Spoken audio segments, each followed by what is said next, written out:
G'day guys, Socket here. Today's tutorial is all about how to get better measurements. So we're going to take a look at all the things that affect measurements and what steps you can take to improve the quality of your measurements so you get more accurate frequency responses and impulse responses and phase plots, which ultimately ends up meaning that you make a much better tune. So let's dive in and get started. Okay, so the first thing I want to do is talk about measurement and measurement accuracy. So when I look at a frequency response of my speaker and I go, oh, it's got some peaks here and a dip there and it's a bit of a dip going on here and and I can level it across here and all of that type of stuff, and I'm working on the assumption that this is a true and accurate measurement of how my speaker is playing. But the reality to this is quite different. When you look at a measurement like this, it's actually made up of four parts. The direct sound, which is coming from the speakers, and the thing that we actually want to have on our screen so that we can properly EQ that speaker response and and smooth out the peaks and dips and things. But there are three other components that are also in this data that we want to try to minimize if we're going to have good, accurate and realistic information to work with. And they are the background noise, the early reflections and the late reflections. So if we talk about the background noise to start with, we these are things like environmental noise when you're taking your measurements, so traffic and stuff outside and people with their lawnmowers and whatever's going on. These are things that are sounds inside the cabin, so that could be your air conditioning unit that you've left on, fans running and things like that, or even your laptop fan can contribute to this background noise. And then finally there's the system related noise such as hisses or hums or things like that, because of electrical noise in your system. So the aim is to try to maximize the direct sound while minimizing the background noise, the early reflections and the late reflections. So let's have a talk about each of those in turn. So let's start by talking about direct sound. So direct sound is the sound that is actually coming out of your speakers. And it's the thing that we want to maximize in our measurements while minimizing the background noise and the influence of reflections. And so the easiest thing that we can do to maximize the direct sound in our measurements is to have the volume of our pink noise or our sweeps or whatever test signal that you're using to be as high as possible without clipping or distorting.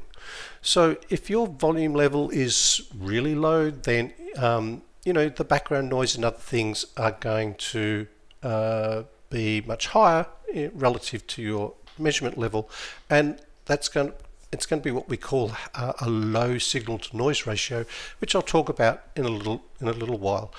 But so you want your sweep level to be around about the 80 to 85 decibel mark. And how do you know what your test signal level is? Well, there's a couple of ways you can do it. You can either use a sound level meter or an app on your phone, like a sound level app. But the way we've looked at it before is to calibrate your REW scale on your RTA graphs, by using the little calibration tool in REW and a little phone app, and then making sure the scale is correct on your RTA graphs. And so when you take a measure, you can simply look across and read the levels on your REW graphs, right? So we've looked at how to do that before in a previous episode. But so you want those sound levels to be about 80 to 85, and that's generally loud enough to cover most background noise around you and give you a decent direct sound measurement. So a lot of that last discussion was about the noise floor, or what I call the background noise. So the noise floor is made up of all the sounds, things that are around you while you're taking your measurements. So if you're inside the car with the microphone, or you've got the microphone set up inside the cabinet, the headrest, taking sweeps. It's all of those external noises like, traffic and wind and dogs barking and all of that type of stuff that's going on that can be picked up by the microphone and influence your measurements.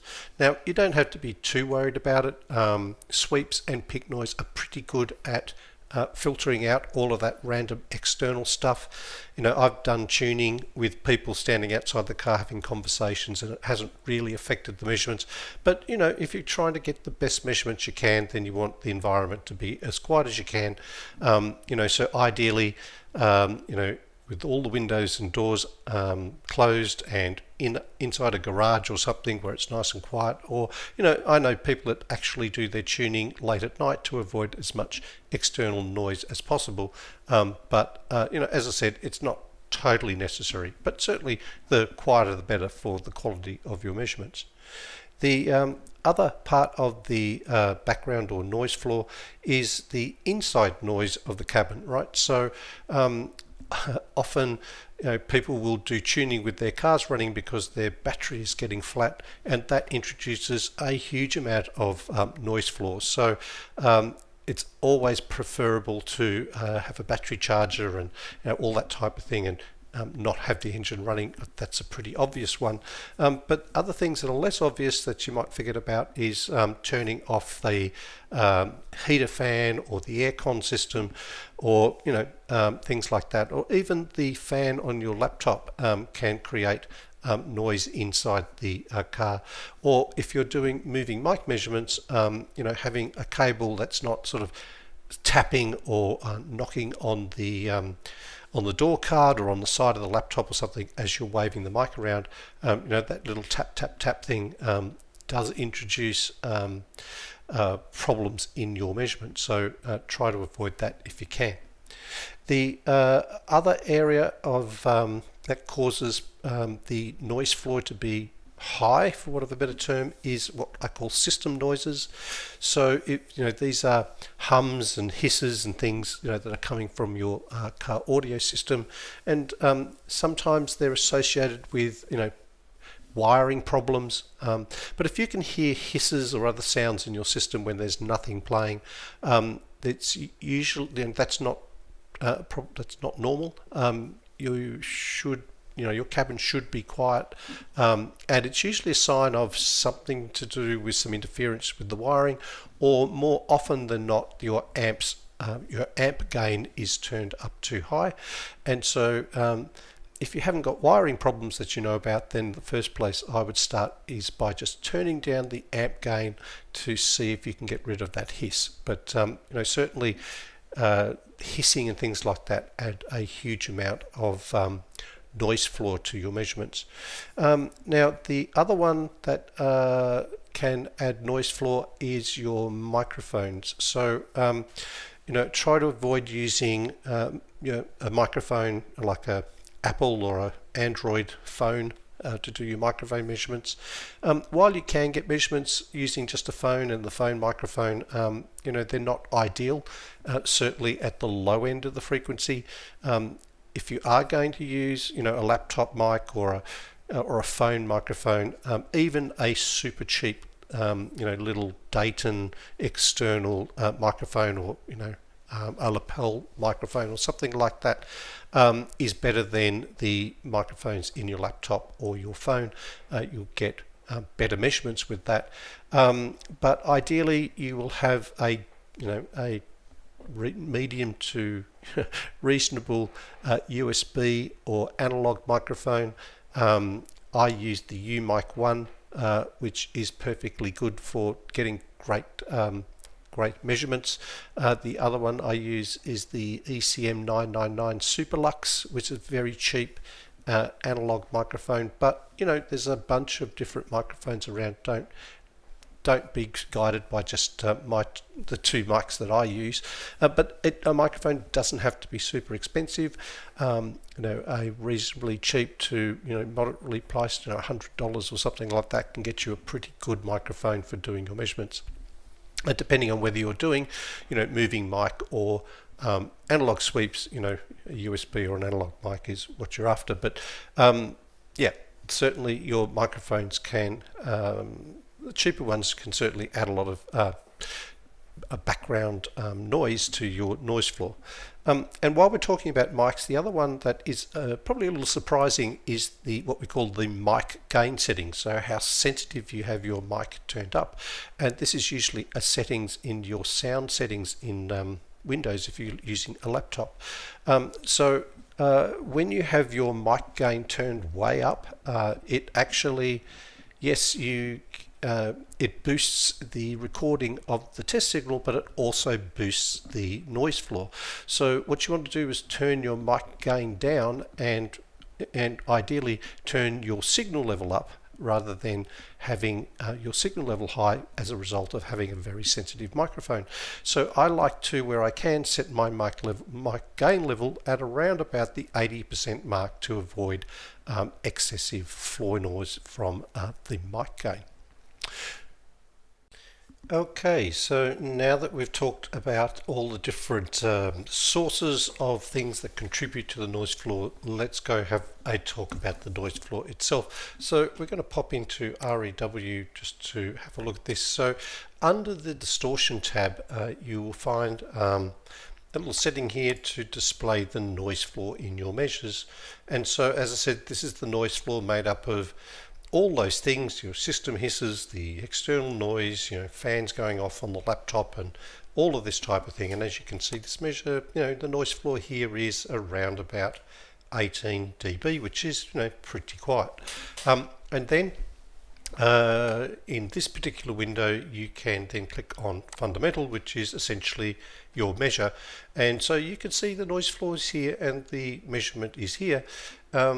And if this is too low, as I said before, you have a poor signal to noise ratio, and you want that signal to noise ratio to be, basically 40 dB at a minimum above the noise floor. Ideally more than that, 50 or 60 if you can get it, or even more. So the higher your signal is compared to the noise floor, the less interference that the noise floor has in your measure, right? So the higher the better, but a minimum a minimum of 40. So if you look at this measure here now, we've got the measurement here at let's call it 20 to make the maths easy, and then we've got the signal here which is about 70, right? And we said that our ideally we want our signal volume up here at about 80 to 85. So this one's a little bit low, but at 70 versus 20, it's still above the 40 dB noise floor, so it's probably going to be okay. All right, so but if I look at a different measure, and this time it's the right mid, the noise floor is a little bit higher. It's sitting at about 28, let's call it 30, but the measurement's up here at 80 to 85. So this would be probably pretty typical of the type of measures that you're getting in your car. So, but if your noise floor is way up here, you'll need to do something about reducing it, by all those things that we talked about before, or alternately, turning up your signal level without getting into the area where it's going to clip. So the last topic we want to talk about in relation to your measurement quality is reflections. And so we talked about we want the direct sound to be maximized, we want the noise floor to be low as possible, and we want the reflections that are contaminating our measurements to be reduced as much as we possibly can. And so there are two types of reflections that we have to deal with in car audio, and that is the early reflections and the late reflections. And it's the early reflections that are bouncing off the windscreen and the side window and the dashboard, and they're arriving a couple of milliseconds after the direct sound, whereas the late reflections are traveling a lot further, and they're what we would typically call echoes, and they're less of a problem in our vehicles because we're not in a great big open room, and there really isn't a huge amount of time for these long 20 to 30 phase cycle type of sound waves to create echoes in the vehicle. But we have to deal with both the early and the late reflections. So let's go into REW, and I want to show you on the impulse response what they kind of look like. So here is a typical impulse response that we've kind of all seen before, and so this is time going this way, and this is the amount of energy that is being received by the microphone, and as the sound wave is, the pressure wave. Sound wave, which is the pressure wave in the air, is approaching the microphone, you would get little bits of things going on like this before the main peak hits. And I've described it to someone the other day as kind of like when there's a big tidal wave coming towards the beach. You don't suddenly go from nothing to a massive wave on the beach. There are a few little waves that hit the shore before it, and that's what these little wriggly things are. And so, this is, the main impulse peak from the signal, right? And, this is what it looks like. So this is the main impulse peak of the direct sound, and then arriving just after it are the reflections, right? And then a little bit further down here, around about 10, whatever, down here is going to be your late reflections, if there are any, right? And then there's two ways of kind of looking at these impulse responses. We're looking at in what we call a percentage full scale, and that's why it goes from 100 to 100. But we can also look at it in a format called dBFS, right? Which shows the energy levels in decibels, right? And so what we can see here is kind of the floor noise way down at minus 70 decibels, and then as the impulse response, the energy from the speaker is approaching, right? You can see that the decibel level gets higher and higher and higher until we get the peak here where it's at 0 dB, right? And then after this is all of the reflections and and things that are following behind the impulse peak, right? So just a different way of looking at it. So why is all that important? And well, it's because these early and late reflections can contaminate our measurements, especially the early reflections, and they will cause problems with our phase alignment and other things that we're trying to do. But the good news is there is something that we can do about it, and the easiest one to deal with is the late arriving reflections. So let me just quickly show you how to deal with those. So as I mentioned, the late arriving reflections are those things that we would typically refer to as an echo, and they're usually the high frequency sound waves bouncing back to the microphone. And look, in the car environment, because we are in such a small enclosure, these are not a huge problem for us. It's not like we're in a massive auditorium where echoes and reverb are coming from everywhere, right? They just simply don't have enough time to really develop into strong responses. But still, there is a way to deal with these pretty simply. So we use what we call a frequency dependent window to filter those things out. And what is a frequency dependent window, I hear you ask? Well, a window, when we're talking about impulse responses, is pretty much like a crossover filter, that we can, set a particular set of filters around an impulse response to just let in the signals that we want and filter out the things that we don't. So the way to set up a frequency dependent window is pretty simple. Up here in preferences, and then we go to analysis, and then there's a check button here which says add frequency dependent window.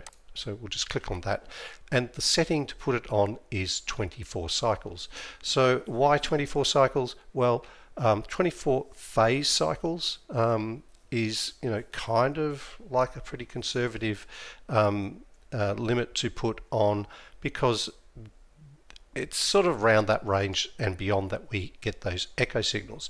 If you set this too low, what will happen is, if we set this to 4 cycles, then this window will filter out anything that is beyond 4 phase cycles of a particular frequency, and we'll lose a lot of data that we need. So this is why the default setting for this should be 24 cycles. So with the late arriving reflections taken care of, what can we do about the early arriving reflections? Well, the good news is there's a fundamental difference between reflections and direct sound. So reflections in the main are random in nature, and direct sound is consistent or pretty stable.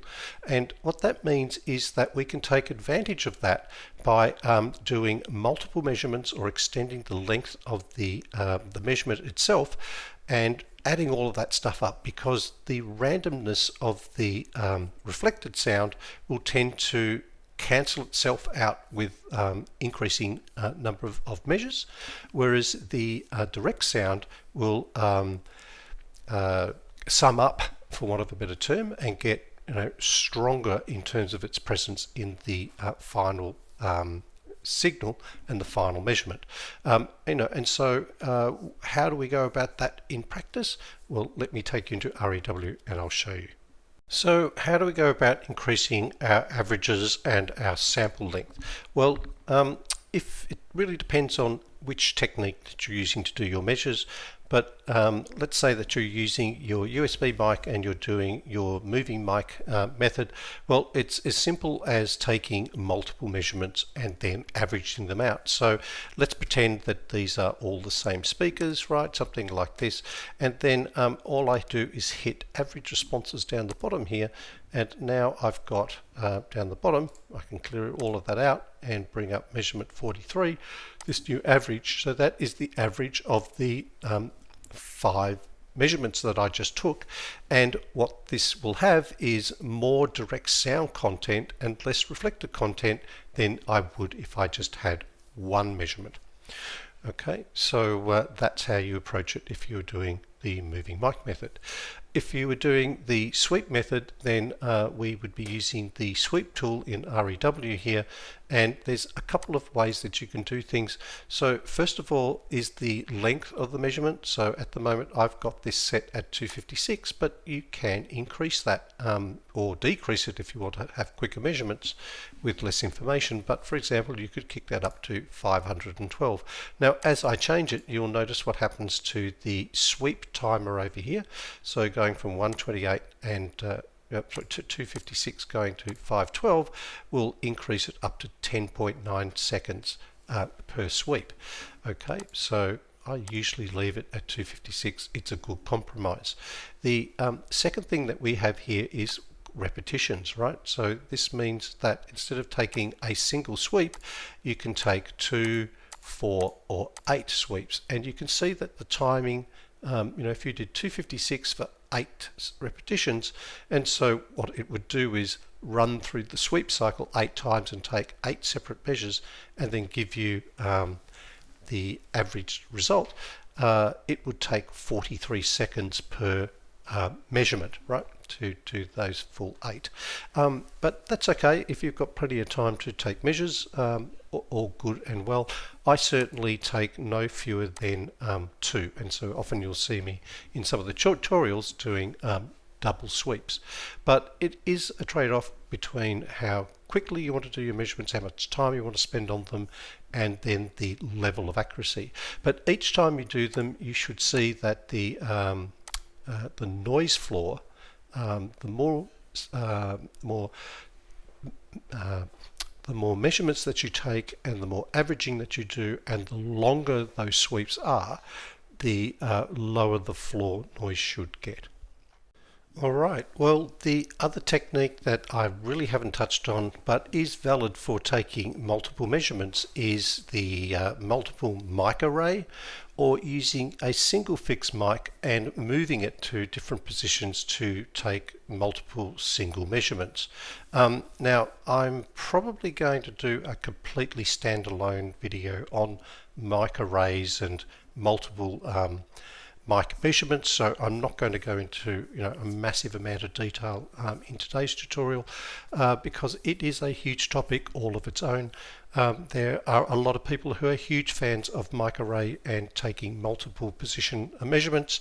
The problem is that not everybody can afford to buy, 2, 3, 4 or 5 microphones and all the expense that goes with a microarray. But it is a tuning technique that a lot of people use, so I will do an episode on that at some point.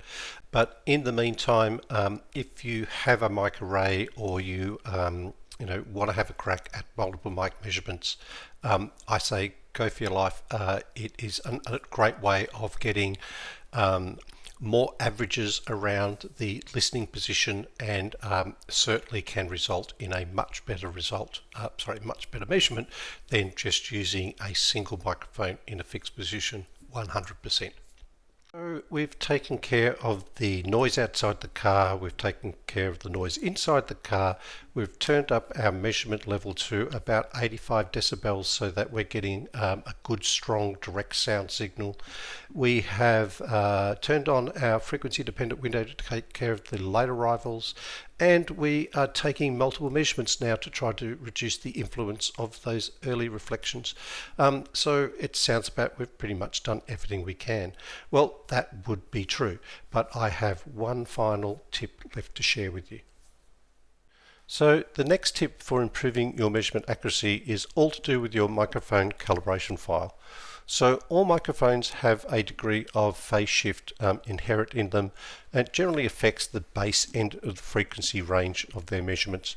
But their calibration files usually don't have corrections for this phase shift. So we can fix that by creating a minimum phase version of the calibration file and using that instead of the standard calibration file. Now, before we go any further, I just want to say I picked up this tip from a YouTuber called Obsessive Compulsive Audiophile, who makes a lot of great content around home audio tuning, and so I just want to recognize that this is his technique. So let's go into REW and I'll show you how we create a new calibration file for your microphone that includes these phase corrections. So we'll open up REW, and I have the 90-degree calibration file loaded already. I'm just going to drag the 0-degree calibration file in here. And that's how you load up your files. And of course we use the 90-degree if we're doing the moving mic method and have the microphone pointed at the ceiling, and we use our 0-degree if we're doing fixed microphones and the microphone is pointed towards the windscreen. So you generally have 2 calibration files for your microphone. So and so I'll generally create 2 minimum phase versions, a 90-degree and a 0-degree, but I'll just show you how to do it on one of them at the moment. So let's take the 0-degree, and here you can see the calibration curve on the screen. So what we do is we go into all SPL, we go into actions, measurement actions, and then minimum phase version, right? And the only thing we want ticked here is replicate data outside range, and then we click make minimum phase copy. And what that will do is give us the 0-degree file with the MP, minimum phase, right? And then what we can do is just export that as a text file. You can have all of that sort of all of these things ticked here. I usually turn off comments included in the header, right? And now you can save that somewhere, and I'm going to save it down here as my 0-degree minimum phase version, right? And we can save that. And now if I go and open that up, we can see that the file now has both frequency and phase correction data in it. And so let's go back into REW, and if you go to SPL and phase and then select the new minimum phase version of your file, you can see you both have the frequency corrections and the phase correction down here. So the last thing left to do is go into preferences, load up your new and improved calibration file. So I'm going to use my 90-degree, my 90-degree version of it, and there we go. we now have a new and improved calibration file loaded. So there you go, guys, a bunch of tricks and tips to help improve your measurement accuracy.